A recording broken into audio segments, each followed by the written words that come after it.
Welcome to the Love Lab Podcast, the place to be for honest and real talk about relationships and sex. Whether you're a man or woman, single or a couple, this is the show for you. I am your host, Kevin Anthony, and I am here to help you have the relationship of your dreams and the best sex of your life.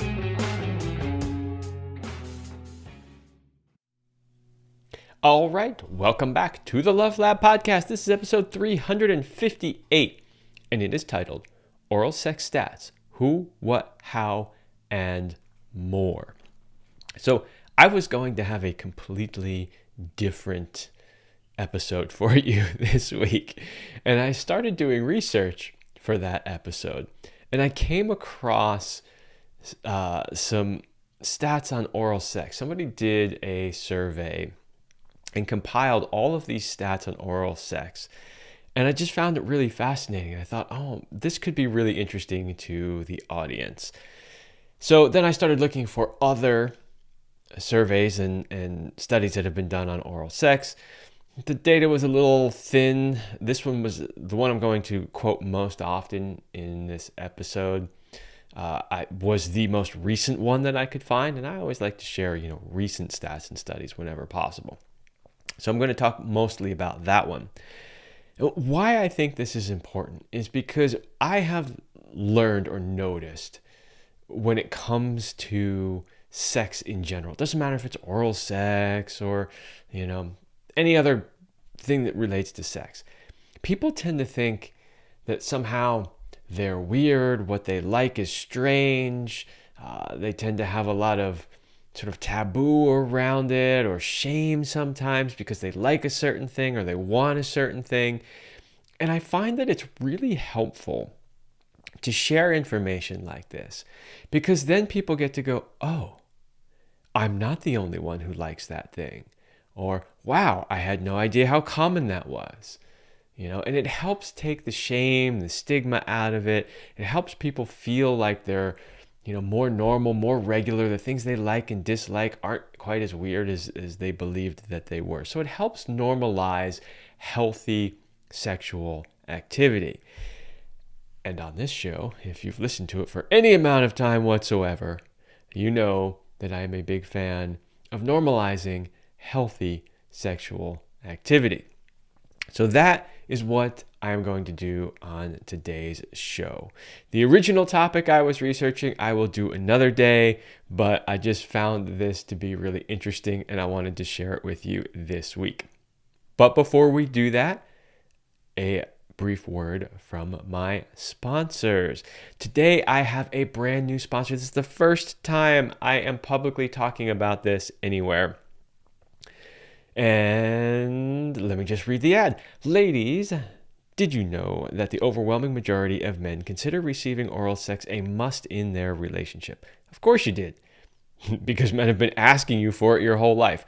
But do you feel confident in your ability to give great oral sex? If you tend to avoid it because you don't feel like you're good at it, or if you feel that you are pretty good at it but want to get even better, then my new BLOWJOB Mastery course is for you. I have teamed up with the amazing coach Ridwang of Eternal Love to bring you a practical and easy to follow course that is guaranteed to increase your confidence and skill when giving oral sex to your man. In this course, you will get all the secrets to mastering the art of oral sex with step-by-step instructions and multiple live demos. Go to sacredfemininearts.com/BJ Mastery. That's sacredfemininearts.com/BJ Mastery. This is a course that I have created with, as I said, the amazing Ridwang, who is teaching the majority of this course. It is based on the work that I have done in previous videos on what men consider a great blowjob, along with Ree's experience as a woman and as a coach. And she really brought it to this course, and I think she does an excellent job of teaching you really the skills. And it's not just a, lick here, do this thing with your tongue. Like, yes, there's some of that, but there's so much more to giving a great blowjob than just those little skills. There's the energy you bring to it, whether or not you're receiving pleasure as well. There's so many more things, and it is all in there. So please go check that out, sacredfemininearts.com/BJ Mastery. And of course, men, not leaving you out either, because this episode on oral sex is for both men and women. Of course, Power and Mastery 3.0. You know it. You've heard about it many times. It is the popular men's sexual mastery course. If you're struggling with erectile dysfunction, premature ejaculation, or simply want to increase your skills in the bedroom, then Power and Mastery is for you. Join the exclusive club of men who have taken their sexual performance into their own hands and become sexual masters. Mastering your sexuality is a key component to becoming the man she has always dreamt of and craves. Don't leave your sexual performance up to chance or the throw of the dice. Become a sexual master today by going to powerandmastery.com and joining the exclusive club of men who have taken their destiny into their own hands. It's powerandmastery.com. And specifically, if you take the sexual mastery course, which is sort of my flagship course there, it will teach you how to give great oral sex to a woman. So go check that out, powerandmastery.com. Okay.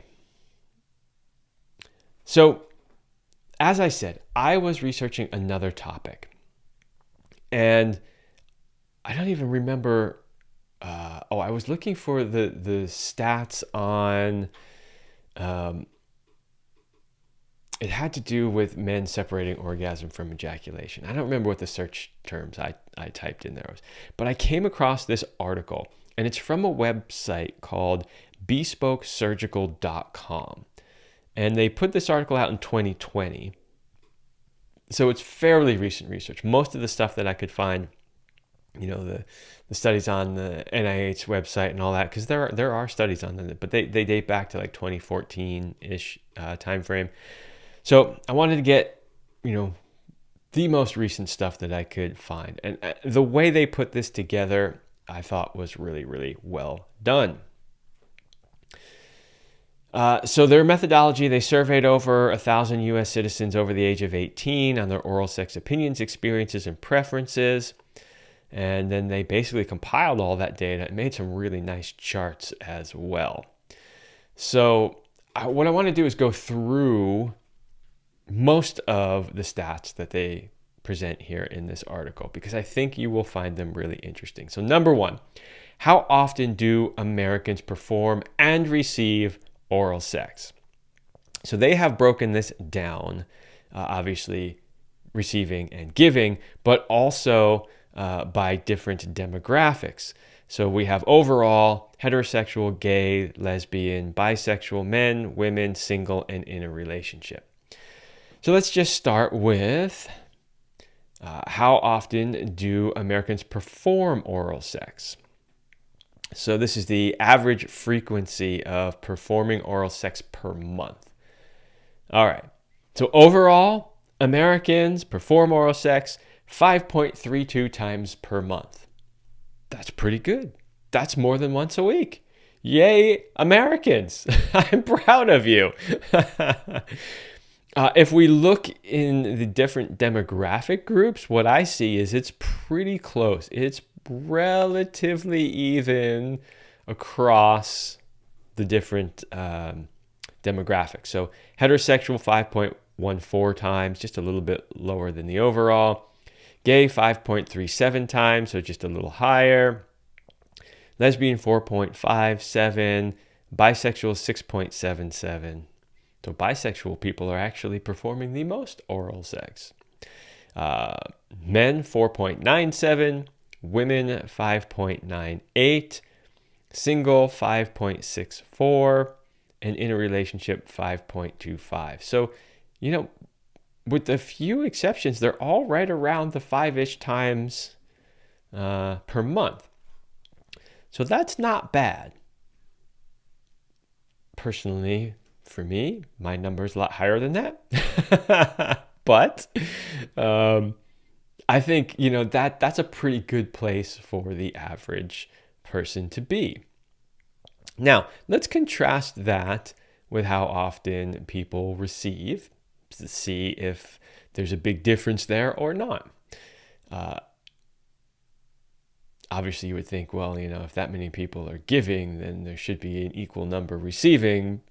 That's not, the data isn't quite exactly like that. So overall, 5.2 times per month, the average American receives oral sex. So very close, right? 5.32 giving, 5.20 receiving, with heterosexual 5.08, gay 5.31, lesbian 8.86. Now, here's an interesting thing I find about that.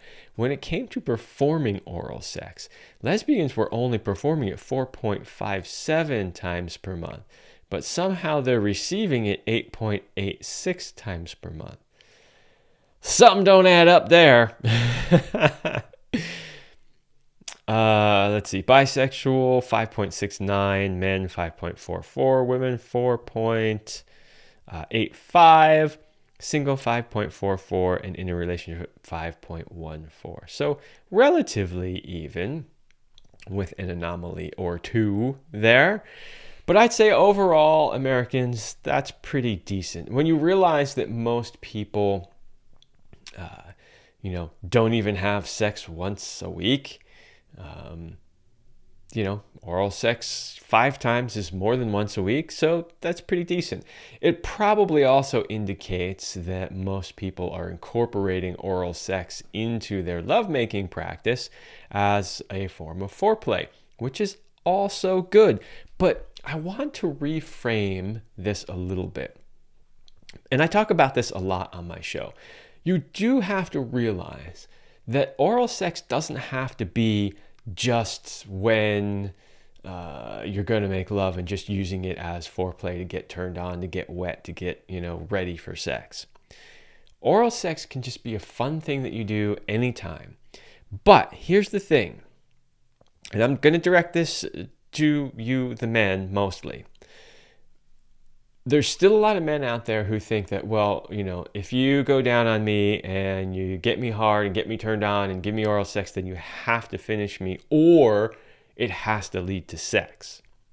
And if you want to get more oral sex than just 5 point whatever times a month, you have to let go of that.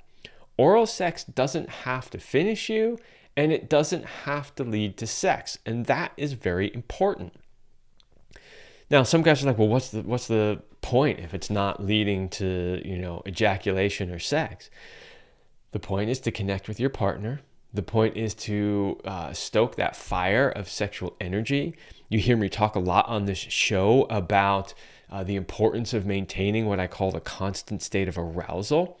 So wouldn't it be amazing if, your woman just every once in a while would be like, come here, pull your pants down and give you a blowjob, and then just,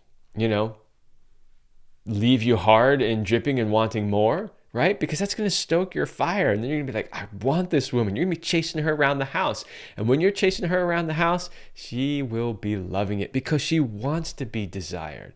She wants to be chased around the house. She wants to know that you want her. So there's nothing wrong with that. And of course, it can be a blowjob just for the sake of a blowjob. But let's flip it around. It goes the other way too. It's not just about men receiving blowjobs. You can give your woman oral sex anytime just for fun. I love to do this with my woman, just randomly out of the blue. I'll pick her up, put her down on the couch, pull her pants down, and just give her some oral. And it gets her all fired up and all turned on. Maybe she has an orgasm, maybe she doesn't, but it stokes her fire too. And let's just say, even if she doesn't have an orgasm, she's like, I'm turned on, right? So doing little things like that throughout the day are a great way to get your partner really turned on, to stoke that fire, and to have them want sex more often. So this works both ways. It is a great thing, and it's a nice way to connect and give your partner some pleasure. And I talk about this all the time, but like one of the key skills to being good at oral sex, whether you're a man or a woman, is you got to like what you do, right? You have to love giving it as well. It has to be fun for you to give it. That will make it much, much easier. All right, so that's how often Americans are performing and receiving oral sex. They included something in here, though, that I was somewhat surprised to see, and that is the next stat. It's not something a lot of people think of when they think of oral sex, although technically it is a form of oral sex. And that is, how often do Americans give and receive analingus? So let's see what the stats say on that. We're going to start with giving first. Overall, so remember this is times per month, just like the previous stat. Overall, 2.14 times. So across the demographics, people are doing that a little over twice per month. I thought that was actually kind of high. However, I'll tell you an anecdotal story that is interesting to me. I had a listener/viewer send me an email recently telling me a story about how he was with a woman and he went to go down on her and she didn't want him to because she thought it was gross. She thought that a man giving her oral sex was somehow gross and she didn't want him to do that. And then he proceeded to tell me, but I went to give her oral sex right after she spent like 20 minutes giving me analingus. And so I just thought it was interesting that in her mind, analingus wasn't gross, but cunnilingus was gross for some interesting reason. So I share that to say that analingus seems to be less of a taboo than I would have thought that it would be for most people. So it seems like something that people are doing far more often than they generally talk about or admit. So let's look across the demographics. How often are people giving analingus?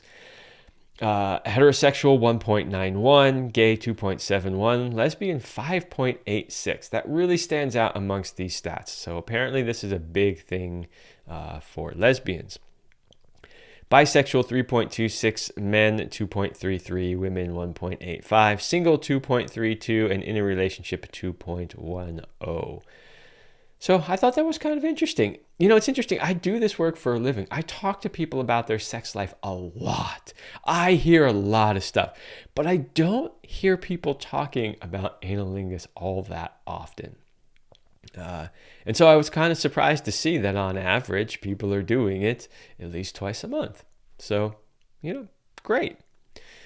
So then how often are they receiving it? You would expect somewhat similar numbers. Overall, 2.0 even.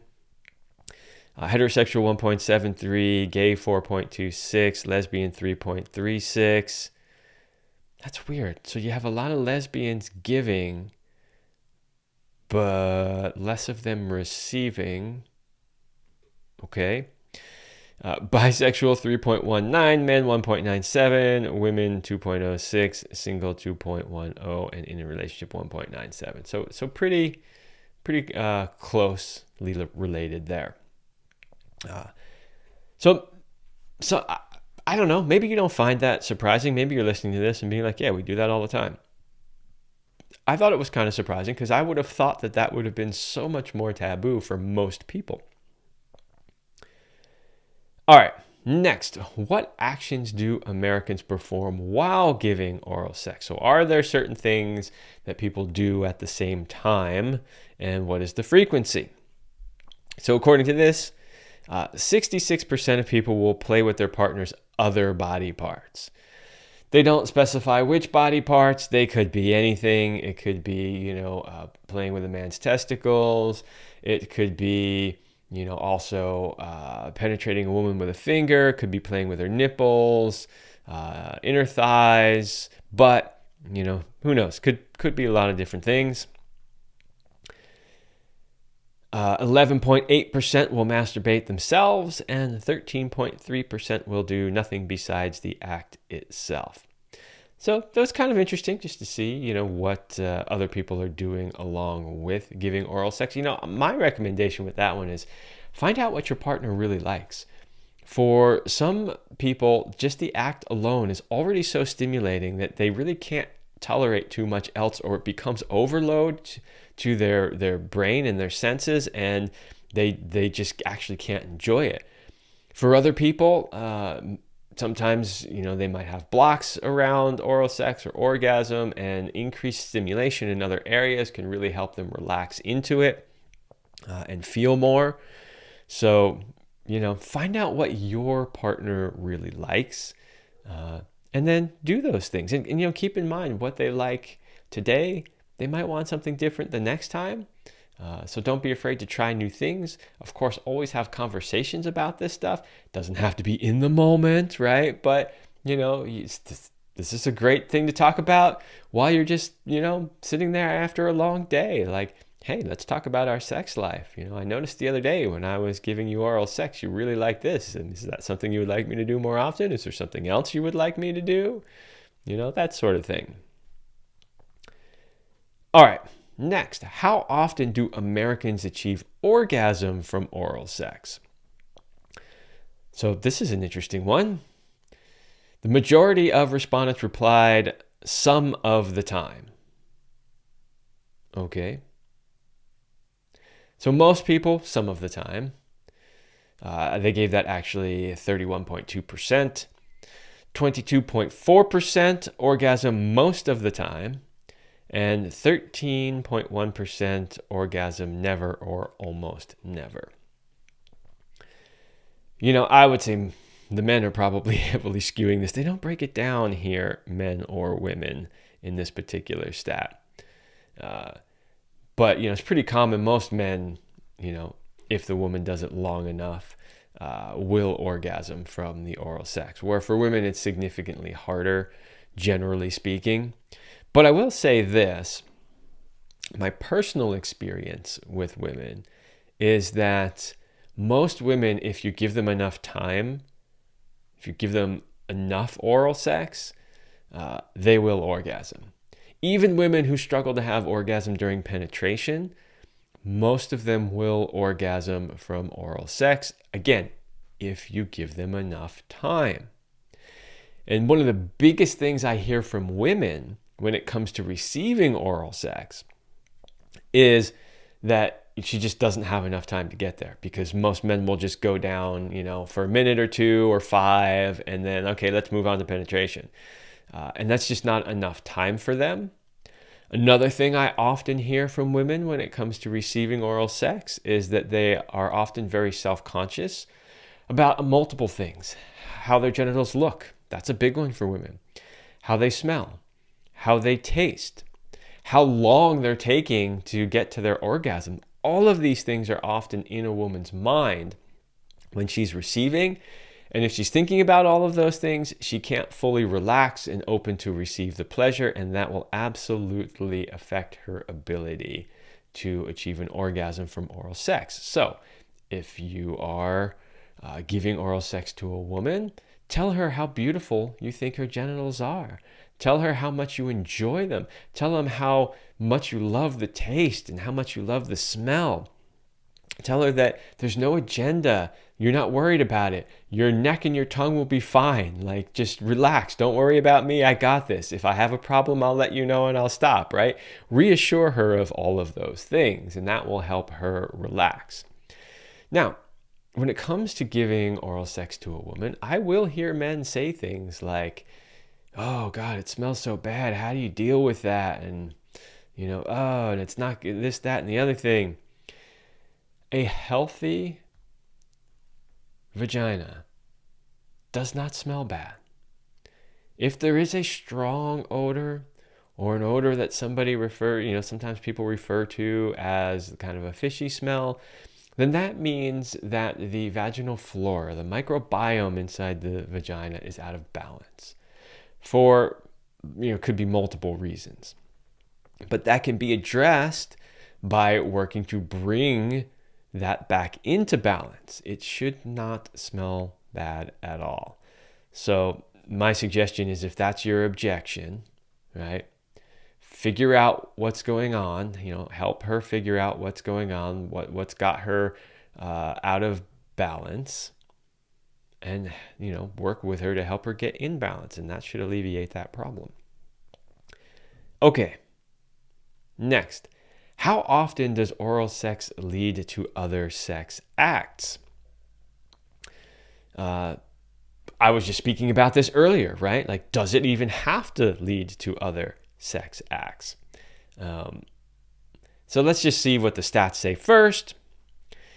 It says, for the majority of people, oral sex leads to other sex acts most of the time, 36.5%. A little over a fourth of the survey pool replied every time or nearly every time. For people with partners who ejaculate, they had to ask their own version of the infamous spit or swallow. Okay, we'll get to that one in just a moment. Sorry, that's leading into the next question. I'm jumping ahead.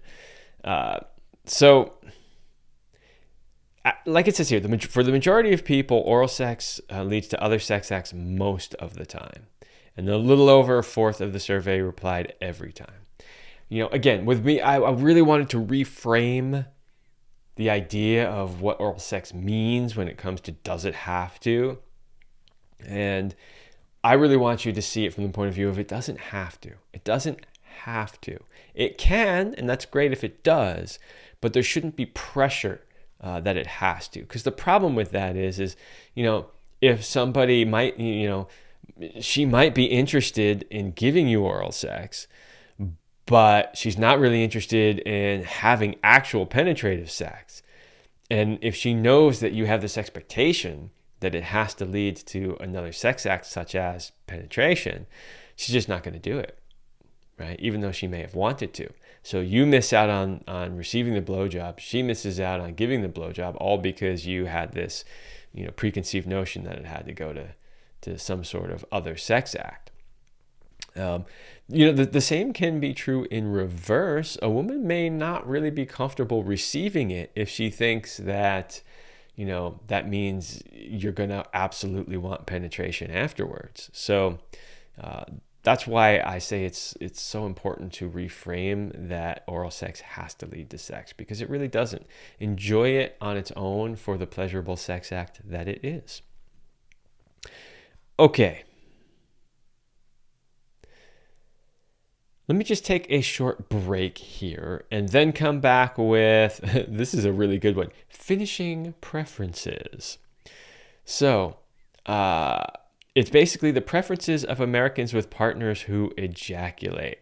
So where do people like their partners to ejaculate the most? And we have a bunch of options here. So don't go away. We're going to talk about that in just a moment. Are you a couple? Are your relationship and sex life where you want them to be? Are there changes you would like to make but just don't know how? Maybe you think there is nothing that can be done. If you are not 100% happy with where your relationship or sex life is, then get help today and change your life. Go to kevinanthonycoaching.com/couples and schedule a strategy call with me today so we can map out a strategy to get you where you want to be so you can have it all your way. Go to kevinanthonycoaching.com/couples and book your strategy call today. As always, links to all of these things are in the description. And, I read the couples ad here today because, oral sex goes both ways. Men should be giving, women should be giving, both partners should be receiving and enjoying. And it is definitely one of the things that I can work on with you as a couple when it comes to your relationship and how you can have the relationship of your dreams and the best sex of your life. Trust me, at least I can speak for, most men in saying that when we think about the relationship of our dreams, it does include frequent blowjobs from our woman. It just does, Yeah. So go check that out. kevinanthonycoaching.com/couples if you want to have the relationship of your dreams and the best sex of your life. All right, let's dive back into the stats. Finishing preferences. Okay. So based on a select all that apply survey question. So it wasn't just pick your favorite, it was select all that apply. And then they compiled these numbers. So first is Americans with partners who ejaculate. Okay. So these are the partners of the people who ejaculate. What is their favorite place? All right. So on or in my penis/vagina, 36.71%, the highest number here. Obviously, if it is heterosexual and it is a man ejaculating inside a woman, birth control is a factor there. And so that will limit the frequency often for people who don't want to take that chance. However, I can also tell you, just from my own personal experience and from doing this, work as a professional, that what I hear from women is that is their preference as well. Like I said, whether or not they trust the man, whether or not they trust the condom, whatever it is, that will influence whether or not they allow their man to do that. But it is their preference. It is their favorite place. Next is in my mouth at 28.27%. On my face, 20.24%. Elsewhere on the body, 17.46%. On or in my butt, 14.29%. On themselves, 11.81%. And on an inanimate object, 12.8%. I'm surprised an inanimate object is actually higher than on themselves. But there you go. Top two, genitals and mouth. That's not surprising, I don't think. I guess if I'm looking at this, the one that I found to be maybe the most surprising stat was that on my face came third. I obviously know people that like that. I've had women ask for that before in the past, but you also hear a lot of people saying that's demeaning, or that's their opinion of it. So I'm surprised that came in at number 3 with a fairly high percentage, 20.24. It's not that far behind in the mouth. So that is, I think, interesting. All right. The other half of that is preferences of Americans who ejaculate. So the people who actually ejaculate, which obviously are men. They're very obviously talking about male ejaculation here. Women, you can ejaculate also, by the way, but I'm pretty sure that's not what they're talking about here. I think they would have mentioned that if that were the case. All right, so on or in my partner's genitals is 30.54%. In my partner's mouth is 49.5%.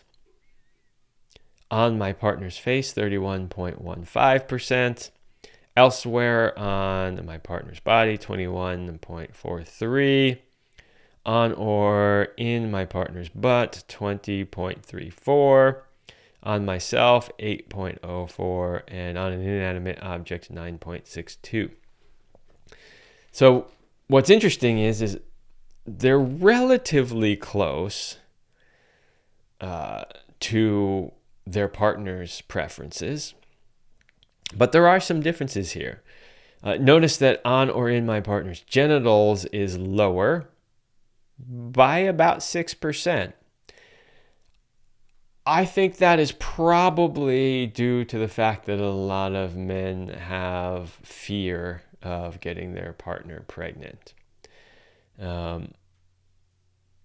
I personally, my opinion is from a pleasure perspective, especially if you've been making love long enough to get her close enough to an ejaculation, or I should say an orgasm, to have that powerful simultaneous orgasm / ejaculation is really the ultimate.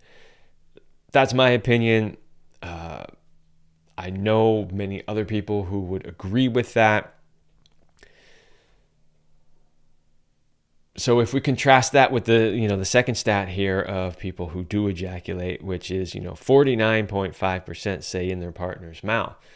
Yes, that is pleasurable and enjoyable, and it's great. But if I had my choice, I'd take the genitals instead. So I think that there's a disconnect there only because of the fear, most likely, of having a condom break or something go wrong there. That would be my guess on that one. Here's another interesting one that I think it is worth pointing out. People who have partners who ejaculate said on the face was 20.24%, but people who ejaculate said in their preference was 31.15%. there's basically about an 11% difference there, which is a fairly large percentage. So, obviously a lot more men want to ejaculate on their partner's faces than partners actually want to be ejaculated on in the face. So it's interesting. See, it's important to know these things, right? Because if you have this desire and you're like, oh, I really want to do this thing, whatever it is, and your partner doesn't want to do it, and you're thinking, oh, it's just them, or they don't like it, or they're weird, or something like that, realize there is a general difference, at least in this particular instance, right? So those are important things to understand. Okay. Oh, by the way, I started, I said I was jumping the gun because I started to read part of this next one when I did the previous one, which is they had to ask the infamous spit or swallow question. So that is actually the answer to the spit or swallow question, which is there's a whole lot more options than just spit or swallow. In the mouth is not even the number one preference for most people. Okay. Next one is, how do Americans feel about oral sex? What are their thoughts as far as, and this is again another select all that apply. And so it'll make more sense when I read the options to you and you understand what options they were given. So it's pleasurable. 80.7% said it's pleasurable. Okay, that makes sense. 73.5% said it's fun. It is fun. 55.8% said it makes them feel close / intimate with their partner. You'll see some stats when I read, I think it's the next one coming up, about whether or not people feel oral sex is more or less intimate than actual intercourse. When you hear that, and then you think back to this question, it makes total sense that 55.8% would feel that it makes them feel closer or more intimate with their partner. 25.3% said it makes them feel self-conscious. 13.5% said it's uncomfortable. 11.8% said it makes them feel dirty, and 6.3% said it's gross, and 3.5% said it's shameful. If we add all those last ones up, 13.5 plus 11.8 plus 6.3 plus 3.5, that's just too many people, That's like 20%. Oh no, sorry. It's like where we got 13 plus 11, we got 24 plus almost another 10. Wow. That's like 34% of people are not enjoying oral sex. And I didn't even add in it makes them self-conscious. That's another 25%.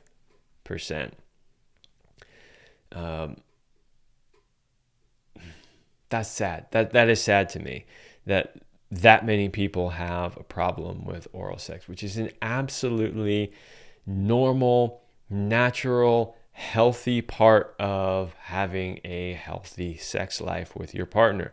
There's nothing wrong, nothing gross, nothing shameful about it.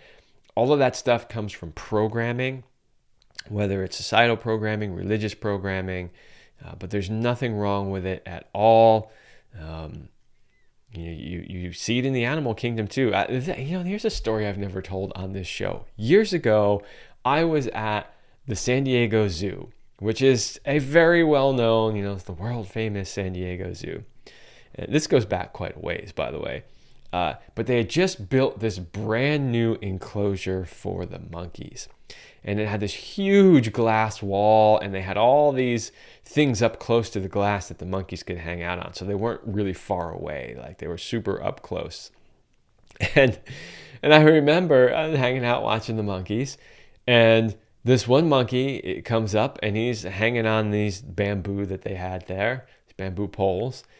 And this other monkey comes over and is kind of digging through the monkey's fur a little bit, and all of a sudden I wasn't totally paying attention at first, and then I looked closer and realized the monkey that was down below was literally giving the other monkey a blowjob. And about the same time I realized that, everybody else watching realized that also. And the parents had like big smiles on their faces, and they were trying to figure out like what to do, like do we grab the kids and pull them away from this? But then if we do that, we're calling attention to it. What do we do? Like it was an absolutely hysterical moment. But yes, it does happen in the animal kingdom as well. There's nothing wrong with oral sex. And if you realize, like, if 80% of people say it's pleasurable, right? But then you still got 3.5% saying it's shameful. You know that some of that 80% believe it's both pleasurable and shameful. And that's sad. If it's bringing you joy, if it's something that's being done consensually between you and your partner, and it's creating pleasure and connection and closeness, it should never be shameful.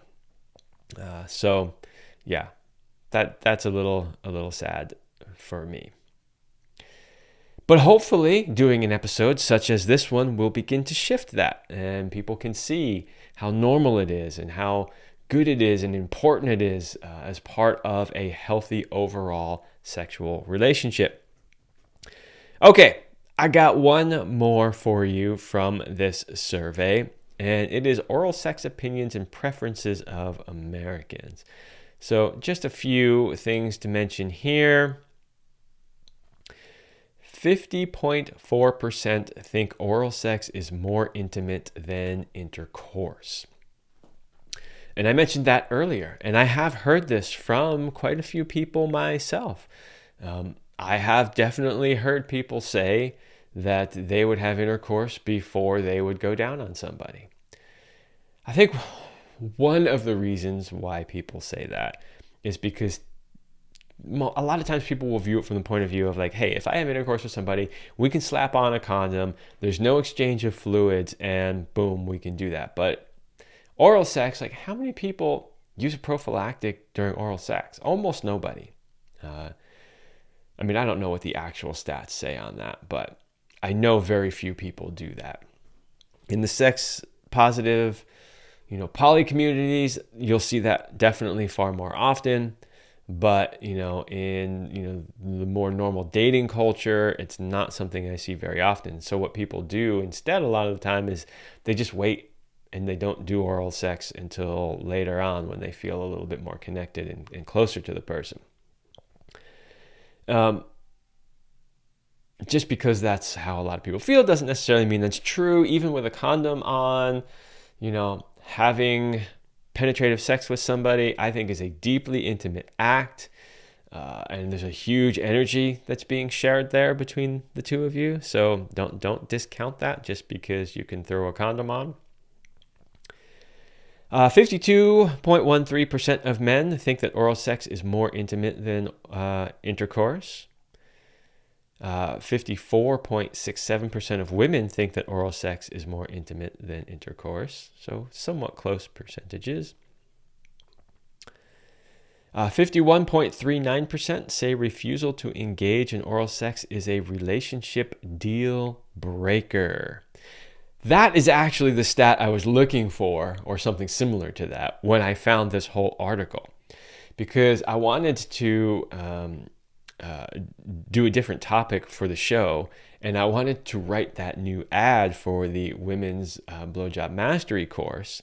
And I wanted to throw a stat in there that basically illustrated how important most men think that oral sex is to help motivate women. Like, hey, this is something that's really important to men. And, if you love your partner, it's something that, you should want to do for them and also be good at. Of course, it goes the other way around as well, by the way. But that's what got me doing the research for this. But remember, this does not say men or women. It just says 51.39%. This is in general. So this is men and women. So men, this is important. I hear a lot of women complain, I always go down on him, he never goes down on me. I hear women say that all the time, right? So remember that in this stat, more than half of women think that it's a deal breaker if you are not willing to give her oral sex also. So very important. Remember, I mentioned in the beginning in Sexual Mastery course at powermastery.com, there is a video in there on how to give great oral sex. Okay, 33% have felt at least some societal pressure to engage in oral sex. Not necessarily surprising. 12.1% strongly dislike kissing their partner after oral sex. That's a fairly low number. That's a good thing. I have noticed for sure, and I can only really speak as a heterosexual male, but if a woman, goes down on me and then comes up to kiss me and I don't want to do it, it is a massive turnoff for her. She's like, oh, it's good enough for me, but not for you. And I know, some men have sort of a weird thing around it about I'm not gay, so I shouldn't like that or whatever. It has nothing to do with any of that. Just, you can throw all that right out the window, right? You are with somebody that you love. You are exchanging fluids in lots of different ways, whether you're kissing the person, giving them oral sex, having sex with them. It's just an exchange of fluids back and forth. Don't make it more than that, really. Don't have an issue with it. And lastly, 34.92% have used a barrier method of protection, i.e. condoms, dental dams, during oral sex. There you go. Those are the stats on oral sex. I like doing these. I do them every once in a while. Usually people who write articles like this will send them to me because they want me to talk about them. Obviously, this one's from a few years back. They didn't send it to me. I just came across it. But like I said at the beginning of the show, I like to do episodes like this because it helps normalize healthy sexual activity and healthy sexual connection. So if you were feeling weird about it, or had some shame around it, or discomfort, or whatever it is, I hope that this helped make that a little bit easier for you. If you are somewhat worried about your ability to give and or receive, I hope that this also helped. And, I'm also providing resources to you to help with that, with the Women's BLOWJOB Mastery course and, of course, the Men's Sexual Mastery course. So, I hope that this is something that you can incorporate into your sex life in a very positive way that helps you become closer to your partner, more connected, having a better sex life, a more frequent sex life, and all around just a better relationship and life. That is my goal. I hope this maybe helped, at least in some small way. All right, everybody, that's all I have for this week, and I will see you next week.